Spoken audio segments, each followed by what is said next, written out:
Bueno, pues buenas noches. Un poco cansaditos, ¿verdad?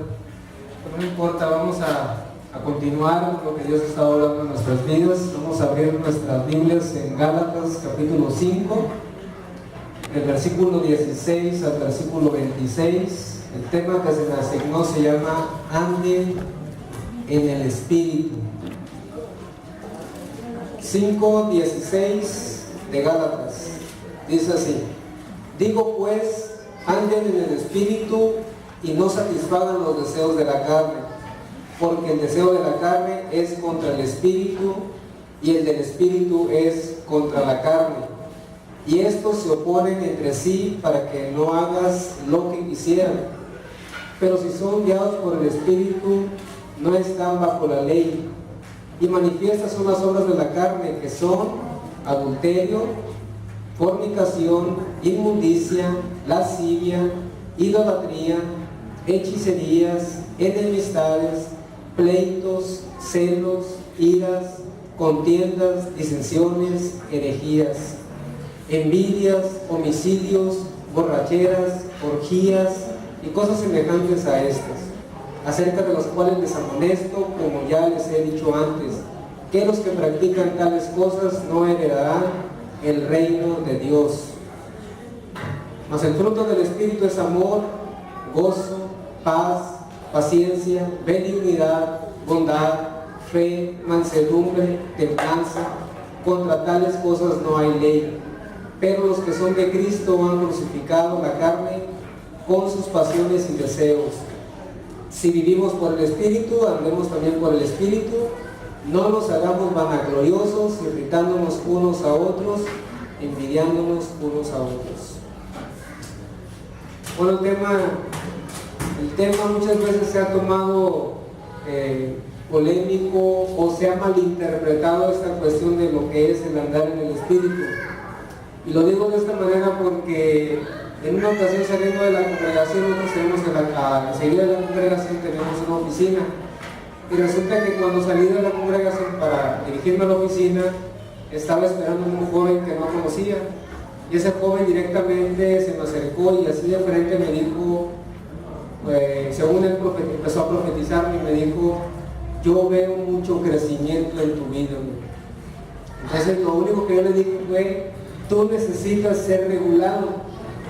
Y me metí a la oficina, empecé a hacer unas cosas. Cuando termino de hacer las cosas, salgo otra vez y me encuentro con este joven y me vuelve a repetir las palabras y me dice: yo veo mucho crecimiento en tu vida, veo multitudes viniendo hacia ti, etcétera, etcétera. Y entonces yo le vuelvo a repetir: tú necesitas ser regulado.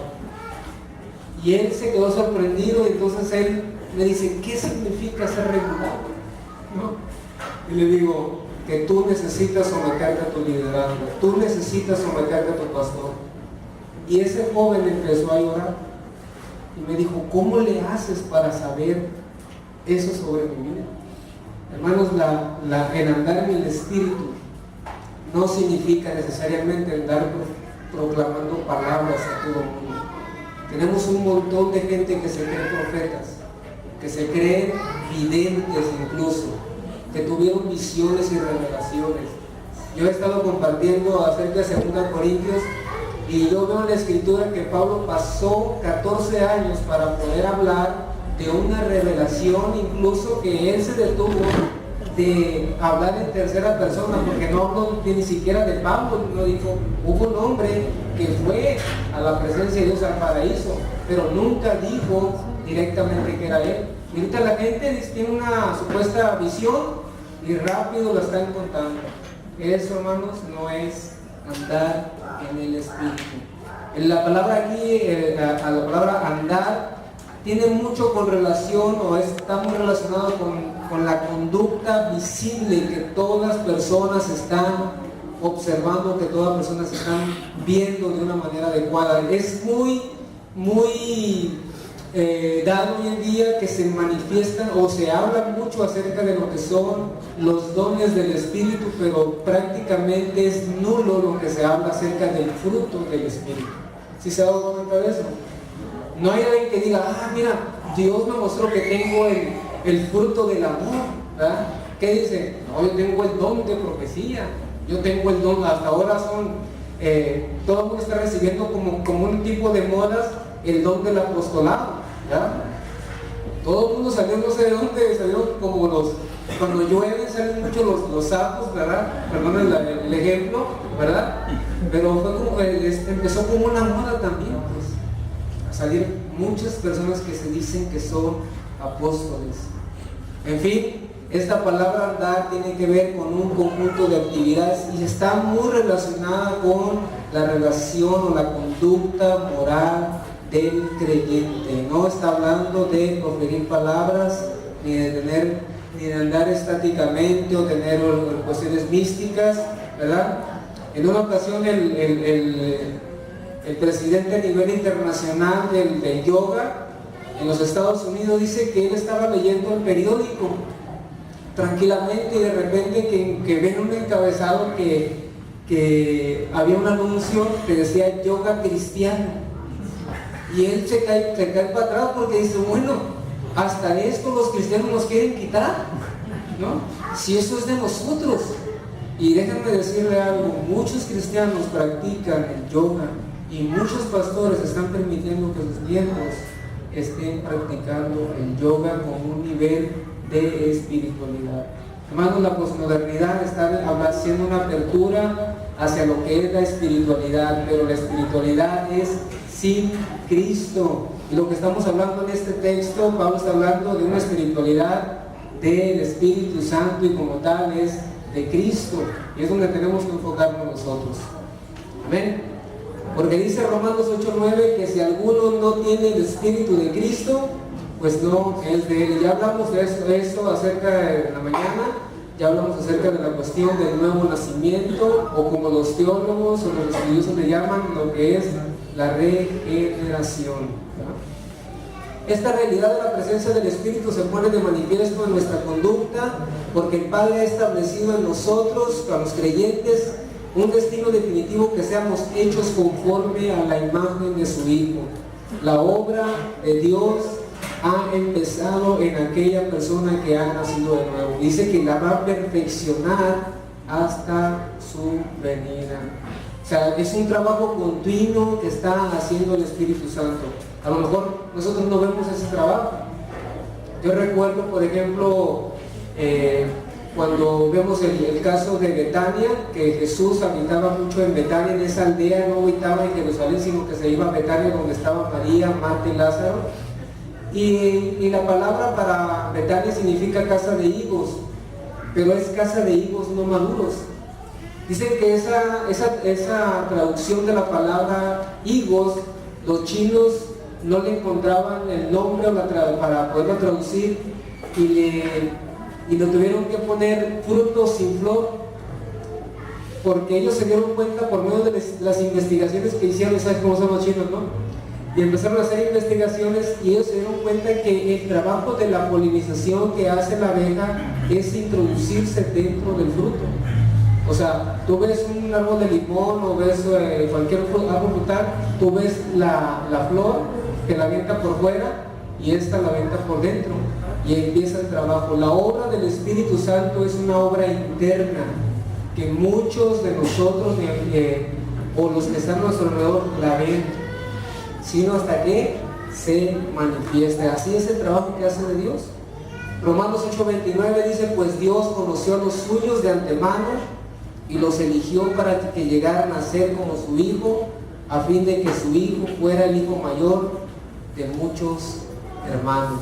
Qué maravilloso es poder nosotros presentarnos en ese aspecto de la justificación, que ya lo explicaba Gerson en la mañana, sino también que ya estamos en ese proceso de la santificación. La fe que justifica es la misma fe que santifica, que nos lleva en ese proceso, gracias a Dios, al poder y a la obra del Espíritu Santo en nuestras vidas. Primera de Corintios 1:30 dice, mas por obra suya están ustedes en Cristo Jesús, el cual se hizo para nosotros sabiduría de Dios y justificación y santificación y redención para nuestras vidas. Está el Espíritu Santo residiendo o morando en aquellas personas que han rendido sus vidas a Cristo. O sea, nosotros somos el templo del Espíritu Santo, así lo dice la Escritura. Vamos a la iglesia, decimos, pero es una frase equivocada, porque nosotros somos la iglesia. Cuando ustedes están ahí, son la iglesia conformada, pero cuando ustedes se van, no se queda ahí la iglesia se va a sus casas, se va a los trabajos, se va a diferentes partes de la escuela, de tal manera que la iglesia somos nosotros. Cuando nos unimos, entonces somos la casa espiritual, de la cual el apóstol Pedro le llama así, como un santuario de Dios. Por eso es que es muy importante que nosotros veamos que lo primero que Dios hace en nosotros y puede hacer en nosotros es residir en nosotros, de tal manera que podamos estar caminando de la manera adecuada. Por eso es que vivir en el Espíritu, ya lo dije anteriormente, no es levitar, no es caminar o andar profiriendo palabras que no van los sueños y todas esas cosas. Y déjame decirle algo, yo creo en la obra del Espíritu Santo. A lo mejor no estoy pensando, no, pues es que ha de ser sensacionista, que no cree, ¿no?, en los dones, en las manifestaciones. Sí, lo que no creo es en los engañadores, eso es lo que no creo. Yo creo que debe de estar respaldado con un discernimiento adecuado a la luz de la palabra de Dios. ¿Ok? Entonces vivir en el Espíritu, dice Pablo, que significa andar honestamente. Romanos 13, verso 13 dice que andemos como de día, honestamente, no en contiendas y envidia. Vivir en el Espíritu nos debe de llevar a una orientación de vida que es conforme al Espíritu de fe, porque andamos por fe y no es por vista. Esta es una vida la vida espiritual, es una vida de verdad, porque andamos caminando en la verdad y proclamamos la verdad. Si nosotros que decimos que tenemos la verdad y la proclamamos, debemos de vivir como hombres y mujeres que decimos tener esa verdad. Ya dijimos que la verdad está cuestionada hoy en día, está en guerra, le llama John MacArthur, pero es algo que debemos estar proclamando. Y la verdad no es lo que yo diga, ni lo que digan los pastores, ni lo que digas tú, sino lo que dice la palabra de Dios. Por eso yo constantemente le digo a la congregación, traiga su Biblia, porque no me creas a lo que yo digo. Yo puedo decir a veces muchas barbaridades, pero la palabra de Dios, ella no se equivoca, no comete errores, es infalible. Y eso es lo que nos debe dar seguridad a nosotros. Nos da estabilidad, nos da fortaleza, nos da ánimo en los momentos difíciles que nosotros pudiéramos tener. Pero también esta vida espiritual nos da una vida de obediencia, una vida de consagración, una vida de entrega. Muchas veces escuchamos a ciertas personas que dicen, mira, es una persona que es bien consagrada, porque lo vemos que está haciendo actividades en la congregación. Sí, la consagración es importante, que está dedicado a ciertas cosas, pero bíblicamente la consagración significa permitirle a Dios obrar en nuestros corazones. De eso se trata este campamento, que permitamos al Señor obrar en nuestros corazones para que podamos ser conformados a la imagen de su Hijo.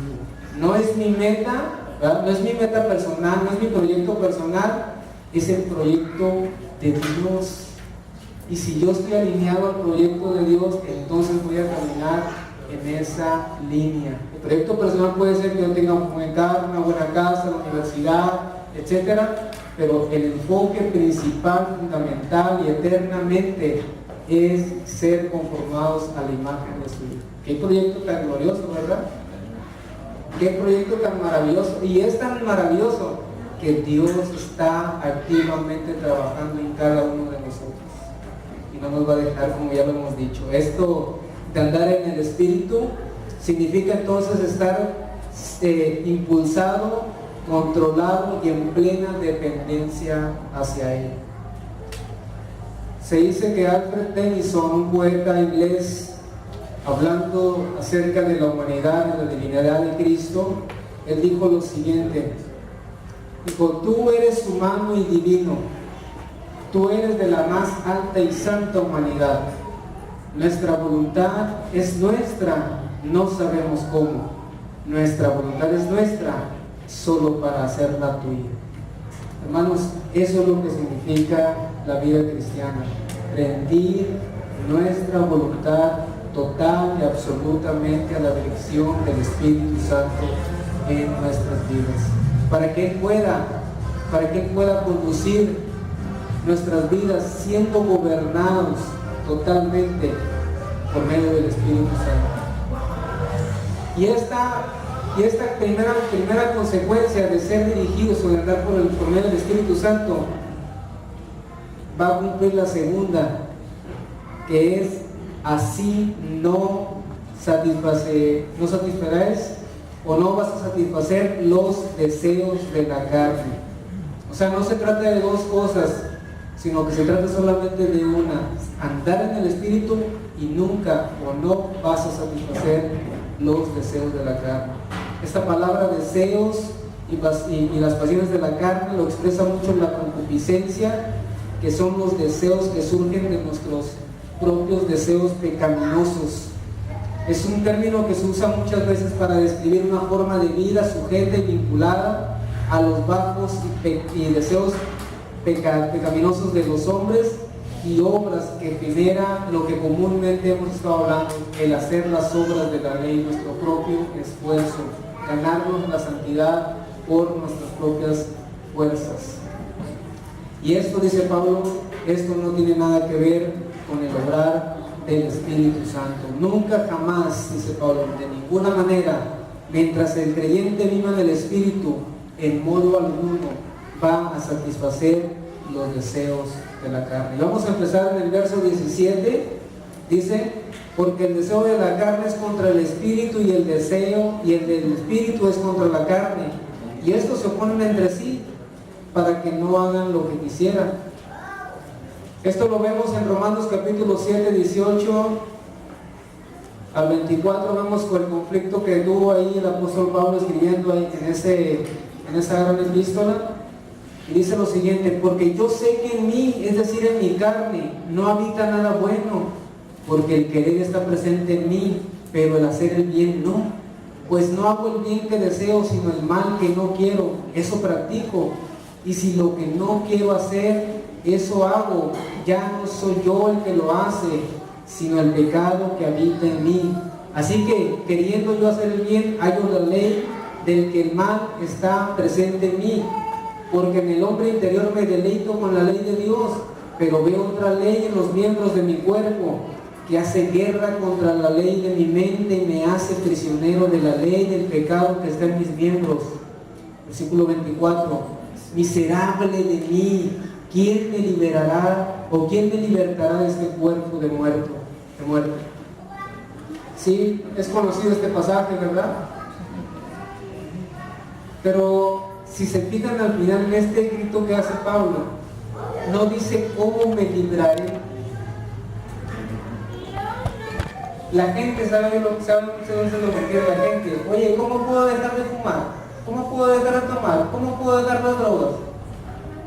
Pero Pablo dice: ¿quién? Hermanos, necesitamos a la persona del Señor Jesucristo, que es el único que puede librarnos a nosotros.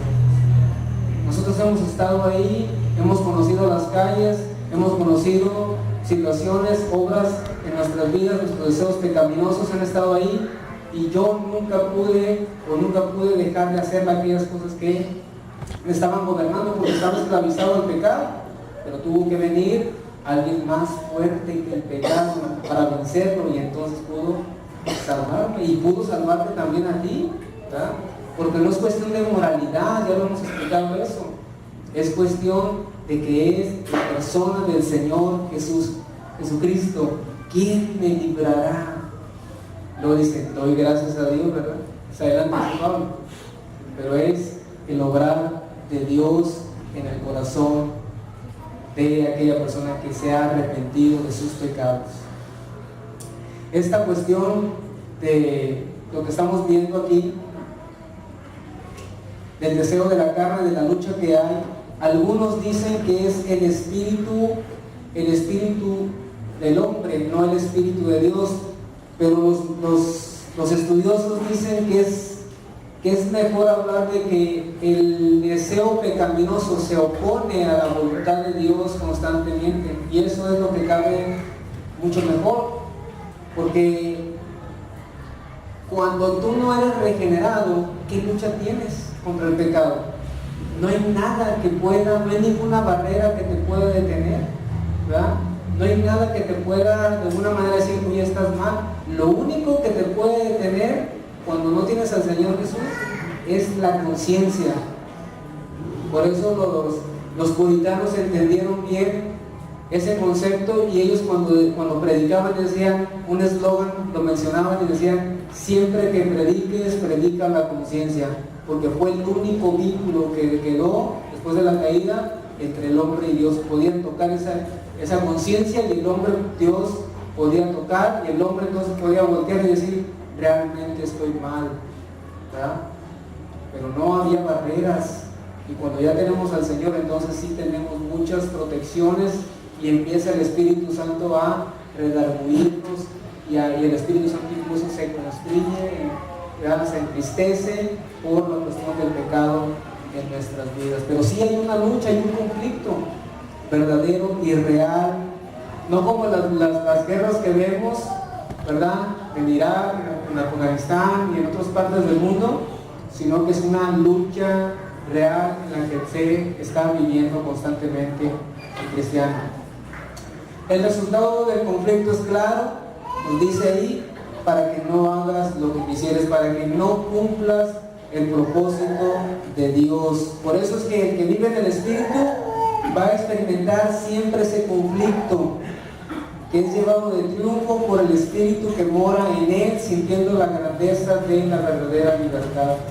Yo he dicho muchas veces que la escalera de madurez que nos lleva al Señor no es una escalera ascendente, ¿verdad?, sino que es una escalera como de caracol, que vas pasando. Si has subido por una escalerita de caracol, parece que pasas por la misma situación, pero es en otro nivel.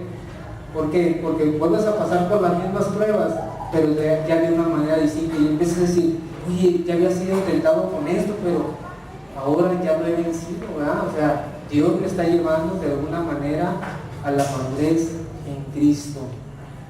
Pero hay ese conflicto. Verso 18 nos dice que si Pablo dice, somos guiados por el Espíritu, no estamos bajo la ley. Esto de estar en Cristo es que les pertenecemos a Él y somos guiados por el Espíritu de Dios.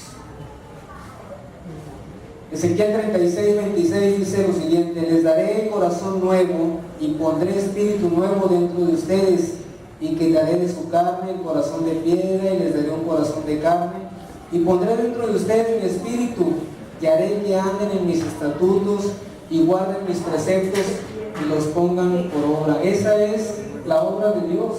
Antes no podíamos de alguna manera ser sensibles a la voluntad de Dios, pero ya por medio de la regeneración, por medio de su gracia trabajando en nosotros, hoy tenemos un nuevo sentir, un nuevo vivir. Nuestro corazón, que era de piedra, hoy ya se cambió a un corazón de carne, que es sensible a la dirección, ya a la voluntad de Dios. Entonces, prácticamente lo que vamos a ver ahorita en esta noche acerca de las obras de la carne. Las obras de la carne están referidas a las personas que no han sido regeneradas, pero que continuamente o muchas veces se ven dentro de las congregaciones. Estas obras de la carne están manifestadas de una manera que son visibles, dice Pablo en el verso 19, son manifiestas, y los gálatas conocían esas obras de la carne por experiencia propia. Estas obras de la carne afectan plenamente la totalidad de la experiencia de aquel que no es regenerado. De hecho, la Reina Valera menciona 16 obras de la carne, pero aún Pablo dice, y cosas semejantes a estas, había más, pero él se quiso enfocar solamente en estas 16. Vamos a verlas en el verso 19. Dice: son adulterio, fornicación, inmundicia, lascivia. Las tres primeras afectan el área de la relación, que son la fornicación, la inmundicia y la lascivia. Estas palabras, fornicación y adulterio, bueno, la palabra adulterio no viene en muchos manuscritos del griego, pero muchos están de acuerdo en que esta palabra está muy relacionada con la fornicación y el adulterio.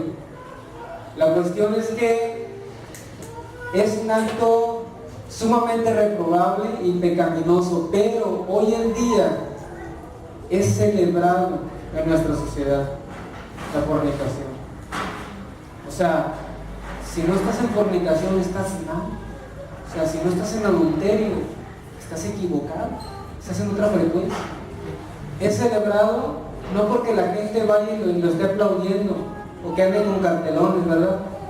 Sino que es celebrado a través de la música, es celebrado a través de las películas, es celebrado a través de las series de televisión, ¿verdad? A mí me sorprende cuando cristianos empiezan a hablar de series de televisión donde se habla mucho acerca de la fornicación. O sea, no necesitas ver la serie para darte cuenta, no, es que yo voy a ver la serie para ver si puedo ayudar a mis jóvenes, ¿verdad?, en esos temas, ¿no? Con la pura reseña tienes para saber si algo está en otra frecuencia. Y hermanos, el mundo, ¿qué productos está ofreciendo? Es pura carne, ¿sí o no? ¿O va a ofrecer cosas espirituales? Si aún las producciones que son cristianas es como poder decir, están desbaratando la verdadera historia bíblica, ¿verdad? No sé si vieron el arca de Noé, nada que ver con el relato bíblico, pero esta cuestión del adulterio y de la fornicación es algo muy habitual que estaba sucediendo en el mundo greco-romano y era celebrado en aquellos tiempos, y los tiempos de ahora son los tiempos en que se está dando un libertinaje de grandes rasgos en todos los ámbitos. Luego viene la otra palabra, que es la inmundicia. Esa palabra significa dar rienda suelta a prácticas licenciosas propias del pecado, y no está hablando de un sentido positivo Pablo aquí, sino que significa que lo menciona como un comercio carnal entre las personas. Esto habla de la prostitución. Yo recuerdo que la prostitución en algunas zonas de la ciudad, allá en Obregón, en algunas zonas de la ciudad, por ejemplo, estaba apartado, que era la zona donde podían ir a buscar mujeres a la prostitución. Bueno, ahora por internet, ¿no? Por internet tú puedes hacer la contratación de una mujer o de un hombre. Todo está a la luz del internet, o sea, a la mano. Just Not Go, creo que sacó algo así con un solo clic, ¿no? Con un solo clic podías ver hasta por la pornografía y tantas cosas, ¿no? Pero estamos llegando a esos puntos de la inmundicia de grandes niveles y de tanta suciedad, y esto habla de muchas cosas que son horribles para el Hijo de Dios, hablando de la santidad, hablando de que Dios es muy limpio de ojos para ver el mal. Esto también habla de la sensualidad y de las falsas doctrinas que están unidas frecuentemente a ella. La iglesia de Corintio tenía un problema porque la iglesia, a pesar de ser una iglesia que estaba en Cristo, tenía problemas porque en esa ciudad había una diosa, la diosa Afrodita, donde estaban las prostitutas, ¿verdad?, trabajando, y en la noche bajaban esas mujeres a trabajar en la ciudad. Y ese tipo de mentalidad se estaba introduciendo dentro de la iglesia a través de la inmundicia.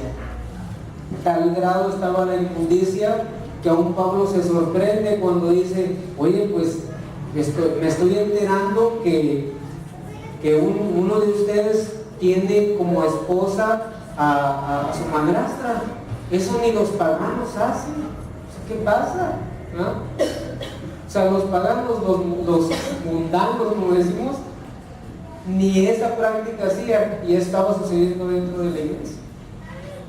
Él le entrega una vida voluptuosa en la que una de las expresiones son las perversiones sexuales. Y si queremos ver más sobre esto, podemos ver los primeros capítulos de Romanos. Nos vamos a poder ver una radiografía de la condición del hombre. Cuando tú te preguntas, ¿quieres ver cómo me ve Dios? ¿Cómo estoy? A ver, vea Romanos 1, 2 y 3, y ahí vas a ver verdaderamente tu condición o la condición de cualquier persona en este mundo. Dice Pablo en Romanos 1:24, por lo cual Dios también nos entregó a la inmundicia en la concupiscencia de sus corazones, de modo que deshonraron entre sí sus propios cuerpos. No hay un freno para esta persona, y está incluyendo las prácticas homosexuales. De hecho, el apóstol Pedro dijo que la lascivia estaba relacionada mucho con Sodoma y Gomorra. Un escritor, hablando de Sodoma y Gomorra, dijo que Lot, el sobrino de Abraham, dice la escritura, y Lot habitó frente a Sodoma. Y dice el escritor, y luego Lot se fue a vivir dentro de Sodoma. Y luego Sodoma se fue a vivir dentro de Lot. Así es el pecado. Qué tremendo. Porque la influencia de la sociedad, de la cultura, te envuelve y te atrapa. La homosexualidad, hace algunos años salió uno de los líderes del movimiento emergente, Brian McLaren. Hicieron una entrevista y le preguntaron a él qué pensaba acerca de la homosexualidad. Él dijo que estaban en pláticas porque todavía no estaban seguros si era una práctica pecaminosa. Hermanos, el pecado de la homosexualidad la homosexualidad es pecado, no hay que redimir nada. Yo he comentado muchas veces que algunos que se paran detrás de los púlpitos son como el sistema judicial mexicano de hace algunos años, no sé si sea ahorita, ¿no? Pero antes, en una confesión o en algo, los judiciales te agarraban, te metían tehuacanes y todo, ¿verdad? Te hacían hablar, te decían, tú declárate culpable y te vas a declarar culpable. Y tú fuiste. Y lo hacían. Y muchos que se paran aquí muchas veces quieren forzar o están forzando el texto para que hablen lo que ellos quieren decir y no lo que Dios quiere decir. ¿Qué es más importante, hermanos? Lo que Dios dice. Y Dios dice que es pecado. Así de sencillo. Pero se está utilizando una línea que se llama teología progresista. Eso significa que constantemente la palabra de Dios, la teología está en constante cambio. Esta palabra es inmutable. Bueno, lo traigo en el iPad, ¿no?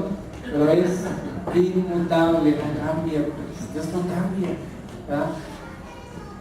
¿No es maravilloso eso? No tenemos a un Dios que de repente sí, de repente, no sé, o a ver, porque esa es la teología de los muchos del movimiento emergente. Están constantemente cambiando y redefiniendo, sobre todo cuestiones del pecado. Versículo 20 nos dice: idolatría, hechicerías, enemistades, pleitos, celos, iras, contiendas, disensiones y herejía. Y esto toca el área de la religión, la idolatría, que es el servicio a los ídolos, y es cualquier cosa que nos quite en primer lugar a Dios, ¿verdad? Cualquier cosa que ocupe en primer lugar. Puede ser la familia, pueden ser los hijos, puede ser tu trabajo, puede ser cualquier cosa que nos impida poner en primer lugar a Dios.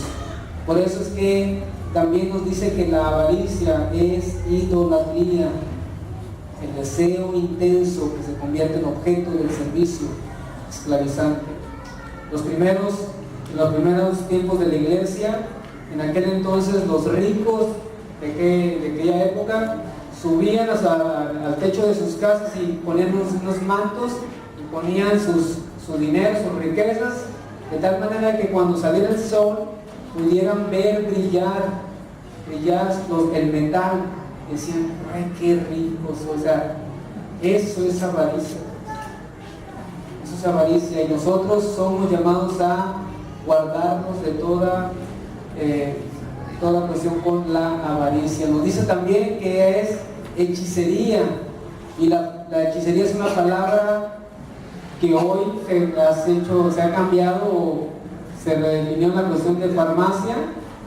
De vas y compras fármacos, algunos les dicen drogas, ¿verdad? No drogas de las que, ¿verdad?, comúnmente se ven por aquí o por algunas otras partes,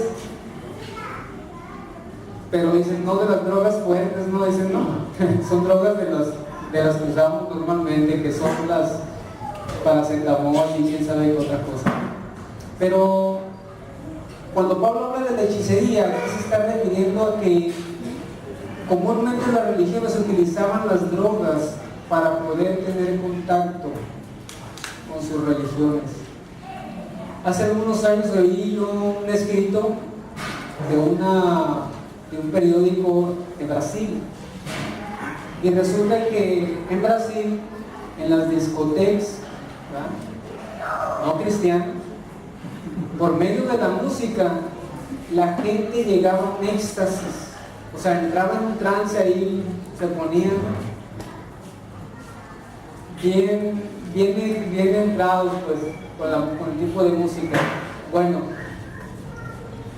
yo creo que lo captaron la gente cristiana, porque en los Estados Unidos empezó también a surgir un movimiento de DJs, esos que mueven la música, y ponían a la congregación en un ambiente, apagaban las luces, en un ambiente tétrico, por decirlo de esa manera, y llegaba la gente a poder expresar sus deseos, sus anhelos, de tal manera que pudieran ellos de alguna manera conectarse con Dios. También es un tipo de droga, pues, ¿verdad?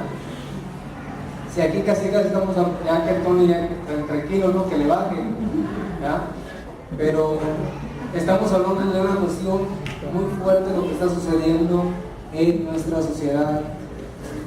La hechicería tiene que ver mucho con la seducción y el engaño doctrinal. Por eso es que Pablo dijo que el Espíritu dice que en los últimos tiempos algunos apostatarán de la fe, escuchando, dice, espíritus engañadores, doctrinas de demonios. Bueno, a algunos que les gusta la profecía, ¿verdad?, estamos viendo la profecía cumplida ante nuestros propios ojos. Estamos viendo un resurgimiento de muchas doctrinas de demonios a nivel que antes no lo habíamos visto. Hoy están saliendo y están surgiendo por el engaño doctrinal, y sobre todo en la obra, fingiendo la obra del Espíritu Santo, es realmente una obra de hechicería. Y pocos se pronuncian ante esto y decir que eso es realmente satánico y diabólico. ¿Ok? Se oye muy fuerte eso, pero es la verdad. Es lo que está pasando, ¿verdad? Y tenemos que tener nosotros conciencia de lo que puede pasar, y tenemos que tener mucho cuidado. Luego viene la cuestión de las enemistades, que es el odio, resentimiento interior hacia otros, y Pablo constantemente nos dice a nosotros que debemos estar amando a nuestros enemigos, ¿sí? No dice que solamente amemos a nuestros amigos, sino también a aquellos que son nuestros enemigos. Jesús lo dijo muy claro, y Juan, el apóstol Juan, dijo que nosotros sabemos que hemos pasado de muerte a vida, y que amamos a los hermanos. El que no ama a su hermano permanece en la muerte. Tenemos que tener cuidado con esa cuestión de la enemistad. Y cuántas personas, cuántas familias en congregaciones han tenido problemas, y cuántas enemistades no se han resuelto por la misma carnalidad que hay en ellos. Y esto da un lugar que es lo que sigue, que es la contienda o la disputa.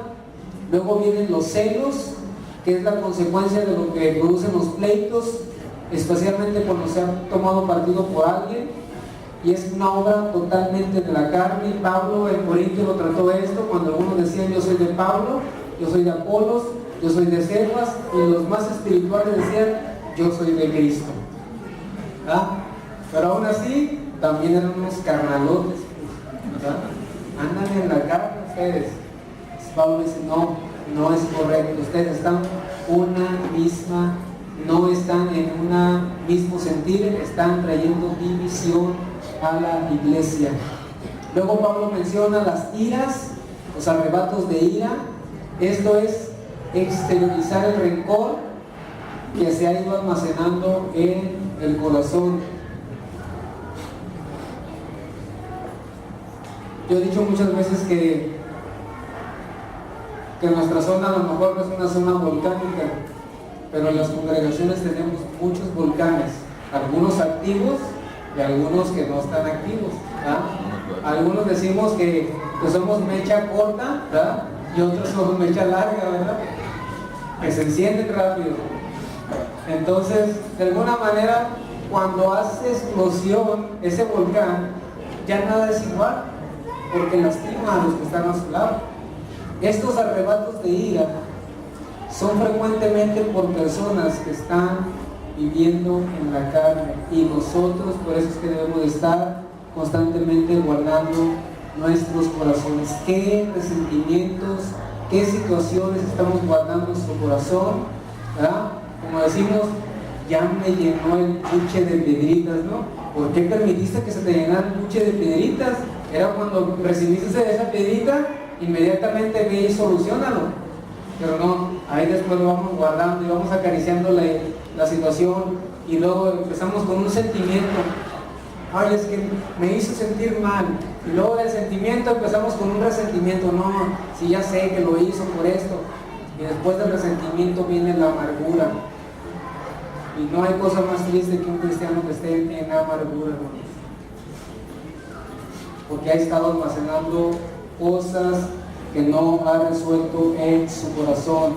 Luego siguen las rivalidades, y luego vienen las disensiones, que son de los grupos sectarios, y Pablo dice que se separen de esos que causan divisiones a causa de la doctrina. La palabra sectarismos viene también aquí, y son las herejías, y es el proceso que alcanza una división consumada dentro de la iglesia. No está hablando como una formación y establecimientos de facciones dentro de la iglesia, sino que es cuando ya un grupo se separa abiertamente de la congregación. Es algo ya consumado, en pocas palabras. Versículo 21 nos dice que están los homicidios, las envidias, las borracheras, orgías y cosas semejantes a estas, acerca de los cuales les amonesto, como ya les he dicho antes, que los que practican tales cosas no heredarán el reino de Dios. Los homicidas son personas que han matado, pero Jesús dijo que cualquiera que se enoje contra su hermano es un homicida. Y dice Juan que sabemos que ningún homicida tiene permanentemente vida eterna en él. Cuando nosotros vemos a una persona envidiosa que está guardando resentimiento, está convirtiéndose en un homicida potencial, que si no resuelve eso, el día de mañana lo puede hacer literal, ser un homicida de veras. Luego vienen las borracheras. Aunque Pablo aquí no dice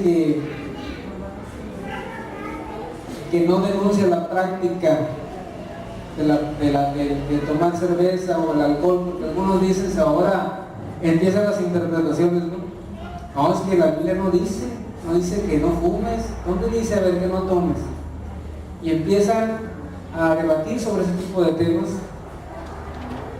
Yo no he encontrado en la Biblia que diga algo acerca de eso, porque yo veo en la Biblia es lo que Pablo menciona y dice: todo me es lícito, mas no todo me conviene.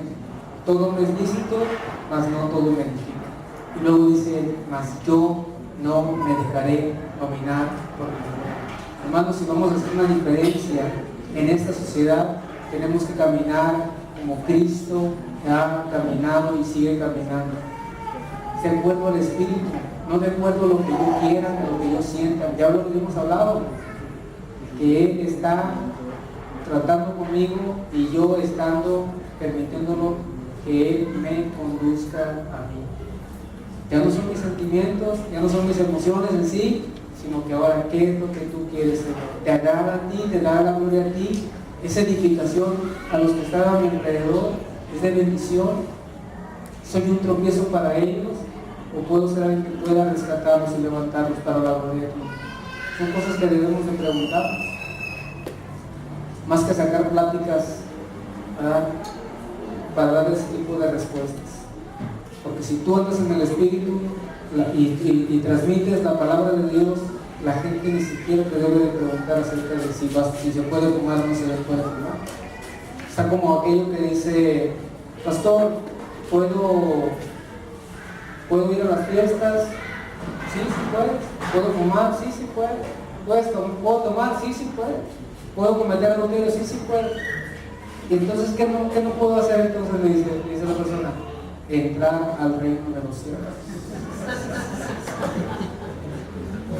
No estamos hablando, o sea, es una cuestión que sacaron por ahí, pero el enfoque de este texto aquí está hablando de personas que están siendo controladas por el alcohol. Y Pablo dice en Efesios que nosotros seamos llenos, no nos embriaguemos con vino en lo cual hay disolución. Ya perdiste el control con el alcohol, ¿verdad? Si tú tomas una cerveza o algo, ya tu sangre, ¿verdad?, tu metabolismo ya se alteró, ¿verdad? Pero dice Pablo: no te embriagues con vino, no se embriaguen con vino en lo cual hay una disolución, sino más bien ser llenos del Espíritu Santo, ¿no? Pero Pablo no dijo que no tomaran, no, la gente no. Pero ¿por qué no mejor no tomamos lo otro? Mejor en vez de hacer lo otro, esto de tomar, mejor soy lleno del Espíritu Santo. Y ahí es cuando estoy entonces controlado y dirigido por Él. Otra palabra que viene aquí es orgías, y esto habla de cosas totalmente pecado, la práctica del pecado en un más alto grado. Y esto ocurría cuando daban las fiestas en honor al dios Baal.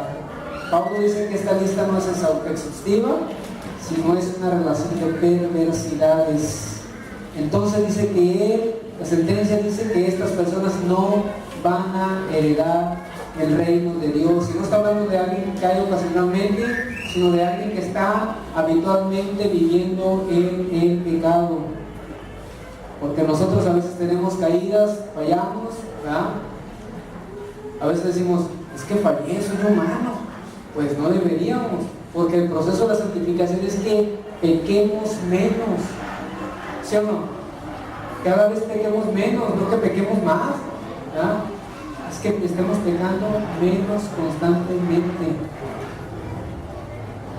Por eso es que la carne no puede heredar el reino de Dios. Muchos cristianos están buscando santificar la carne, y Pablo lo que quiere es que crucifiquemos la carne.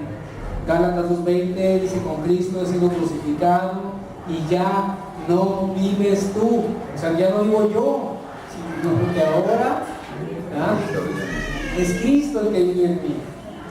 Y lo que vivo ahora ya no es el viejo hombre, sino que lo que vive ahora lo vivo por fe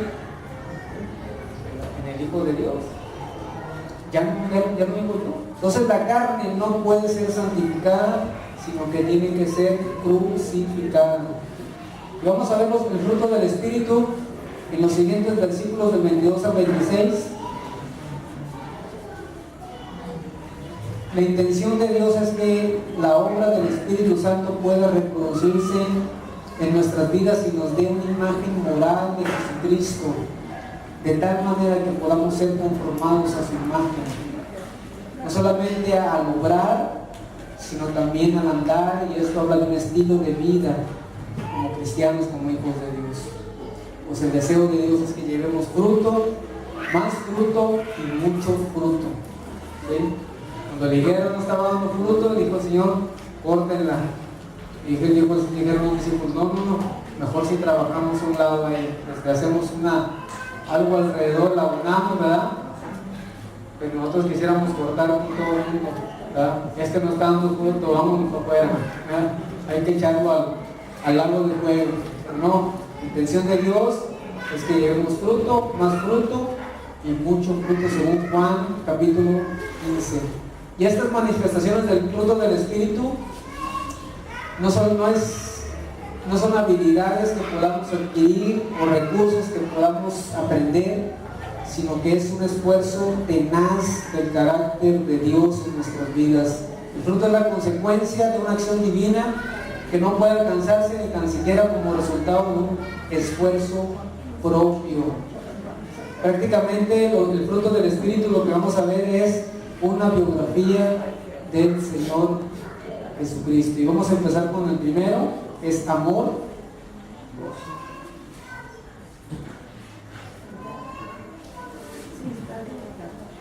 Sí, es amor. Y esta palabra en griego tiene distintas maneras de expresarse. Lo que llamamos amor es originariamente apreciar, acoger amistosamente. El amor de Dios y la vida que está basada en ese amor y que deriva de Él. En 1 Corintios capítulo 13 hay un capítulo que Pablo le dedica a lo que es el amor. Algunas parejas cuando se van a casar ponen ese capítulo, pero es el amor de Dios expresado hacia nosotros. No es sufrido, el amor es sufrido, es benigno, no es ansioso, no se amanece, todo lo sufre, todo lo cree, todo lo espera. El amor nunca deja de ser, así es el amor de Dios. Tan grande, tan puro, tan maravilloso. Y esa manifestación de amor tiene que ser, o es dado también al creyente, que incluso Jesús pide que nosotros lo manifestemos de esa manera. Y en esto conocerán todos que son mis discípulos, si tuvieran amor los unos a los otros. No es si tuvieras estudios, no es si tuvieras preparación, o no tuvieras conocimiento, sino en el amor vamos a ser conocidos. Es lo que va a atraer a otras personas a los pies de Cristo. Alguien dijo por ahí, Dios ama al mundo, pero no les es permitido que al cristiano ame al mundo. ¿Sí? Porque Juan dijo, los deseos de la carne, la gloria de la vida, no provienen del Padre, sino del Hijo. Podemos amar a las personas, pero no somos llamados a amar al mundo. La siguiente característica de este fruto es el gozo, y el gozo es puro, o el gozo puro es el gozo de Dios como fuente y objeto del mismo. Esta característica nos habla de que el Espíritu Santo lo aplica a nuestra vida como algo que el mundo no lo puede dar. En los momentos difíciles, circunstancias tan terribles, podemos tener gozo en medio de las situaciones. Y no significa que cuando estés pasando por una tribulación te estés riendo, ¿verdad? Si te estás riendo y tienes un problemón y te estás riendo, ve al médico porque a lo mejor tienes una crisis nerviosa, ¿verdad?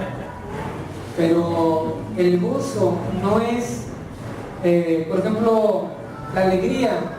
Tú te puedes reír de una conversación, de un chiste, ¿verdad? Alguien bromeó y tú te ríes, o oíste algo y te ríes. Pero el gozo viene de adentro, no es externo. Entonces cuando tú estás pasando por una situación, tú sabes que Dios está contigo y te fortalece en los momentos de gozo. Ese es el gozo de Dios, es el gozo que da el Espíritu Santo. Filipos, regocíjense en el Señor siempre. Otra vez les digo, regocíjense. Cuando Pablo escribe Filipenses, lo estaba escribiendo desde la iglesia, no desde la iglesia, sino de la cárcel, de prisión. ¿Verdad? Un hombre en cadenas estando escribiendo, regocíjense. Están pasando problemas, regocíjense. Pero es algo que Pablo estaba manifestando, ese gozo ese regocijo de parte de Dios por la operación del Espíritu Santo en su vida. Y mandó a la iglesia de Tesalonicenses diciéndole: estén siempre gozosos. No importa lo que venga, no importa lo que pase, estén siempre gozosos. En base a las situaciones que nosotros en la cuestión familiar pasamos, la gente me decía: ¿por qué estás actuando? ¿Por qué no actúas normal? ¿Cómo normal? Pues deberías de estar llorando, deberías de estar deprimido, deberías de estar afligido, deberías de estar sin esperanza. Ya me están dando ganas, ¿no?, de estar así, tanto que me están diciendo. Pero porque es la manifestación, ellos no entienden muchas veces la manifestación del obrar de Dios en nuestras vidas. Y no es algo que yo lo haya producido, ni porque yo sea muy inteligente ni muy sabio, sino porque es la obra de Dios y la constante oración de muchos que hicieron por nosotros, gracias a Dios. Pero es algo que Dios está haciendo. Por eso es que dicen por ahí que un creyente con el rostro triste es un triste creyente. Y sí tengo momentos difíciles, momentos de tristeza, de recordar, de dolor. Sin embargo, sabemos que tenemos que mirarlo a Él. ¿Se acuerdan lo que dijo Gerson en la mañana? Debemos mirarlo a Él. ¿Ya? No, la congregación Dios no viene a ver, sabe lo que sufro. A Él. Es verlo a Él. Cuando lo vemos a Él, entonces encontramos la paz, el gozo y la fortaleza que necesitamos en los momentos de angustia. Por eso es que viene la paz, ese shalom. Cuando alguien decía shalom, los hebreos, está hablando no solamente de algo, de desearle la paz, sino que estaba también de alguna manera profetizando que un día habrá la verdadera y perfecta paz cuando vendría el Mesías. Pero de alguna manera, cuando decía shalom, estaba declarando que tú tienes ahorita la paz y Dios algún día te va a dar la paz perfecta. Esa paz es completa para nosotros, y en Juan 16:33 nos dijo lo siguiente, dice: estas cosas les he hablado para que en mí tengan paz. En el mundo tendrán aflicciones, pero confíen, yo he vencido al mundo. Yo muchas veces no veo que a esta promesa la reclamen los cristianos, ¿verdad?, sino que reclamamos muchas promesas, pero también esa es una promesa de parte del Señor, que tendremos aflicciones, pero confiemos, dice, Él ha vencido al mundo y Él nos ha dado su paz, y esa paz que nos ha dado, que es el Hijo, podemos transmitirlo al mundo que nos rodea con esa paz verdadera, y otros vendrán al conocimiento de su amado Hijo Jesucristo.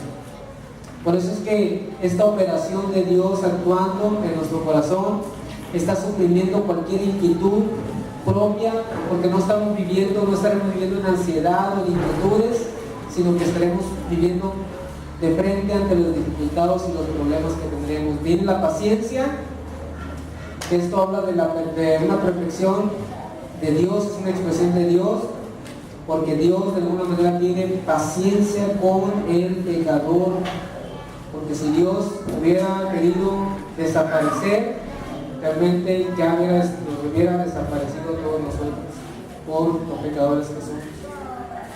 Pero Dios manifiesta su paciencia, no queriendo que ninguno se pierda, sino que todos que procedan al arrepentimiento.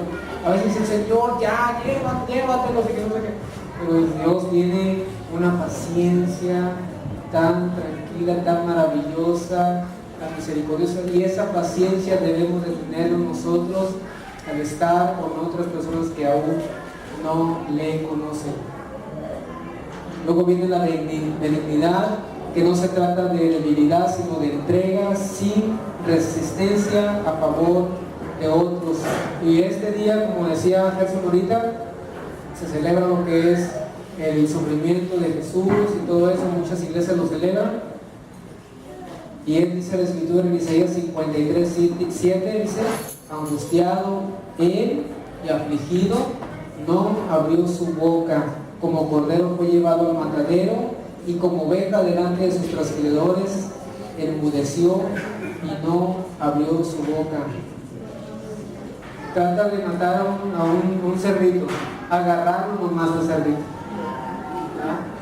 Y dicen que cuando tú agarras una oveja y la quieres degollar, dice nunca, no sé nada. Y como oveja, así el Señor, no hubo defensa de parte de ningún reclamo, ninguna queja, ni dónde estás Dios, ¿verdad?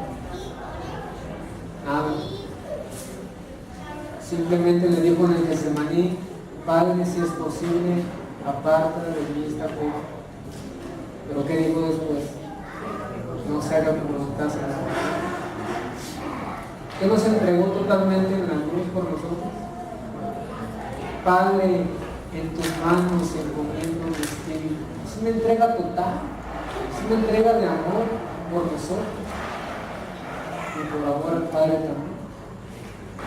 Es un amor que nosotros muchas veces no lo concebimos o no lo entendemos. Necesitamos que Dios nos ayude para poder entender, que nos ayude a ver esa entrega total de parte de Cristo por nosotros, y esa entrega debe de ser de nosotros para que otros puedan también ver esa benignidad en nuestras vidas. Efesios 4:32 dice: antes bien sean benignos unos con otros. La siguiente palabra es bondad o manifestación. Hubiera yo desmayado si no creyera que vería la bondad del Señor en la tierra de los vivientes. Esta palabra bondad expresa generosidad en hechos concretos y la manifestación de la nobleza del carácter. Y por último, habla de la fe, que es la fidelidad, no como una manifestación de la esfera de la santificación, sino como el ejercicio de la fe que justifica y como la medida de la fe necesaria para actuar con aquello por lo cual Dios demanda. Es este principio de la fe, de la fidelidad, es un principio cristiano, y algunos le llaman la perseverancia cristiana. Si no persevera, pues realmente no es salvo. Si no persevera, probablemente intentan hacer de nuevo. Y esto es cuestión también de la mansedumbre, que nos habla de la condición de una persona que está sumida, dispuesta a recibir humildemente todo lo que Dios le dé. Y luego viene la templanza, dominio propio, y esto habla del control de Dios, del Espíritu Santo sobre nuestras vidas. Pablo resume todas estas características del fruto del Espíritu diciendo que sobre tales cosas dice: no hay ley. O sea, no hay una ley que nos pueda restringir a nosotros dar amor. No hay una ley que nos diga o nos prohíba que manifestemos el gozo, que manifestemos la paz, que manifestemos la fraternidad. No hay ninguna ley en la Escritura que nos diga que no debemos de hacerlo. El fruto del Espíritu nos da la verdadera libertad para poder mostrar, no como los judaizantes, que ellos estaban bajo una norma muy rígida, muy esclavizada, de tal manera que producíamos mucha inquietud, y nosotros podemos andar en la libertad que solamente Cristo nos puede dar. Verso 24 dice: pero los que son de Cristo han crucificado la carne con sus pasiones y deseos. Y esto lo mencioné, de que en el conflicto que tenemos, podemos nosotros poder estar avanzando en la obra de Dios al declarar que ya fuimos crucificados juntamente con Cristo. Si nosotros somos cristianos, somos hijos de Dios, entonces hemos crucificado la carne con sus pasiones y deseos. Y esto es algo que debe de ser aceptado o recibido por la fe, creerlo, que realmente ya sucedió. Dice Pablo a los Romanos en el capítulo 6, que pues perseveraremos en el pecado para que la gracia abunde. Y luego dice: de ninguna manera, porque los que hemos muerto al pecado, ¿cómo viviremos aún en él? O sea, no, ya estamos muertos al pecado, ya fuimos crucificados. Y Pablo utiliza una palabra que es utilizada para la contabilidad es como cuentas 1, 2, 3, 4, 5, 6, 7 sillas y no vuelves a contar, a decir 8, 9, 10. ¿Por qué? Porque ya contaste la primera silla. Es decir, cuando nosotros vamos a las obras de Cristo, contamos el hecho de lo que sucedió en la cruz y donde yo estaba crucificado como una realidad operante en mi vida, de que yo ya no vivo, sino que Él vive en mí. Y lo que vivo ahora entonces será manifestado por obras del Espíritu Santo en mi vida. Estoy vinculado, estoy unido firmemente a la obra de Cristo. Por eso es que no puedo entrar yo en una cuestión de andar en la carne, sino en andar totalmente en el Espíritu. Pablo dice a Timoteo, le dice: el fundamento de Dios está firme, teniendo este sello. Por un lado, conoce el Señor a los que son suyos, y por el otro lado dice: apártese de iniquidad todos aquellos que invocan el nombre de Cristo. Tienen que ver esos dos lados para poder captar y para poder entrar en el concepto de la santificación. El Señor nos conoce, sabe quiénes somos, conoce nuestro interior, conoce no solamente lo exterior, sino también el interior, pero también nos manda a nosotros que nos apartemos de todo aquello que no le agrada a Él. Versículo 25, y aquí termino. Si vivimos por el Espíritu, andemos también por el Espíritu. La forma que está construido este versículo es en un sentido militar. Significa marchar en orden, formar en fila, y además es conformarse a algo. Si decimos que hemos nacido de nuevo, entonces caminemos como personas que han nacido de nuevo. Versión Reina Valera Gómez, ¿no? No. Pero realmente es eso, pues. Lo práctico de esto es que Dios ha puesto en nosotros su espíritu y sigue trabajando en nosotros de tal manera que podamos caminar y ser agradables a Él. El escritor F.F. Bruce dice lo siguiente: vivir por el espíritu es la raíz, caminar por el espíritu es el fruto. Y este fruto no es más que la copia del carácter y por tanto de la conducta de Cristo en la vida de su pueblo. Como conclusión, debemos de entender nosotros que la libertad cristiana solo puede ser vivida en la medida en que el creyente no permita cuestiones legalistas y tradicionales limiten la acción del Espíritu Santo. Muchas iglesias y creyentes en todo el mundo ven constreñida su libertad en Cristo por someterse a preceptos, tradiciones, historia, formas, etcétera, a la que se le ha dotado de autoridad que no tienen. Dios nos llama a nosotros a mantenernos firmes en la experiencia de la libertad, que es en relación no con los hombres, sino con Jesucristo. Y solo es posible de esa manera vivirla bajo la dirección y la conducción y el control del Espíritu Santo. El pecado, en cualquiera de sus formas, como elemento esclavizante, se va a oponer a la libertad cristiana. Debemos de guardarnos, debemos de estar siempre alertas para que ésta no se pueda expresar hacia el amor, hacia el prójimo, y que están esperando ellos recibir esperanza y un cambio en nuestras vidas. No hay vida de libertad en Cristo que no vaya unida a un inseparablemente amor, el gozo que solamente puede dar en cada una de las manifestaciones que hemos estado leyendo en esta noche. Pablo quiere que nosotros estemos realmente manifestando esta biografía de Cristo en nuestras vidas. No es que seamos Cristos pequeños, ¿verdad? Porque algunos dicen: no, es que yo soy Cristo, ¿verdad? Salió una doctrina de ese tipo, pero no, sino que realmente reflejemos el carácter moral de su Hijo Jesucristo. De eso se trata la santificación, es de ponerlo en práctica momento tras momento. Y créanme, van a venir los momentos en que va a aflorar realmente el fruto del Espíritu en nuestras vidas.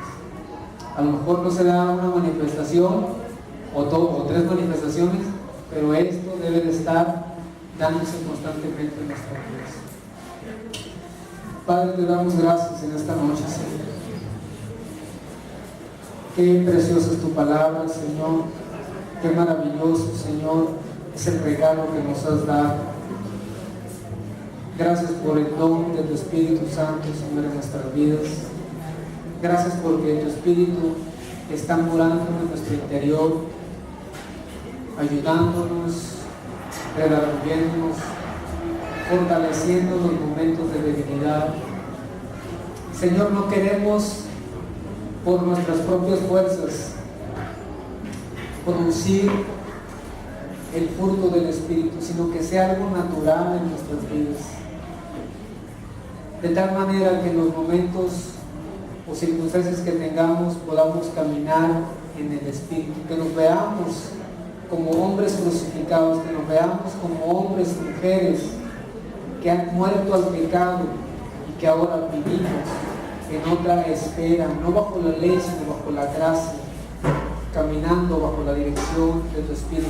Tú, Señor, poniendo esos deseos distintos, no los deseos que antes teníamos en la carne y en la vanidad de nuestra mente, Señor, y tanto engaño que hay en nuestra sociedad, y tanta cultura de engaño y de mentira en los deseos de la carne, Señor, donde tú nos has librado y donde aún luchamos nosotros en ese conflicto. Solamente te pedimos que pónganse en nosotros constantemente la humildad y el arrepentimiento, y que vayamos constantemente a buscarte en tu presencia, Señor. Entonces tú vas a poder obrar a través de una iglesia santificada, una iglesia apartada para ti, una iglesia poderosa, con un testimonio de Jesucristo, donde las personas podrán ver a tu Hijo reflejado en tu iglesia, Señor. Será para tu gloria, será para tu alabanza, Señor, será para que tu nombre se exalte, será para que tu nombre se levante. Toda la gloria.